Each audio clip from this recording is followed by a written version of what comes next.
او د الله رسول فرمایي د قیامت په ورځ به ټول انسانان ژاړي، ټول انسانان ژاړي ما سیواله هغه څه چې کوم چا خپلې سترګې له غلط نظرې راګرځولې، کوم چا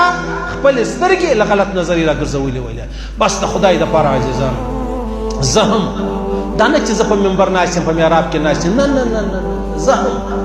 زه به هم کوشش کوم. ما پرون د راسې دا بیان چې کتی نو زه الحمدلله الله دې توفیق راکړي مفتي ټولو ته تر ډېر حده چې موبایل کې مطلب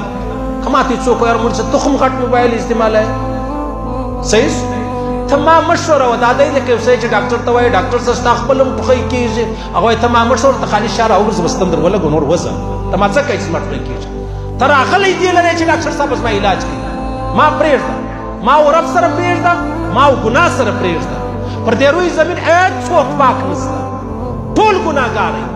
اوس واس نو نه ګورم او په ذوالجلال په خدای قسم په خوند د ایمان اوسم. اسکول بچیانې دي بل زموږ چې دا لاره داسې ورکه کړې د الله د رسول خبرې نعوذ بالله درواغ راته ښکاره کېږي، صحیح سلوک غلط نظرۍ څه به ځان ګورو. الله به موږ ته د ایمان خوند را نصیب کړي، د قیامت په ورځ به الله د ژړا وساتي، الله رب العزت به د هلاکت وساتي، الله رب العزت هم د تباهی وساتي، الله رب العزت هم د بدکارۍ وساتي. دا خبره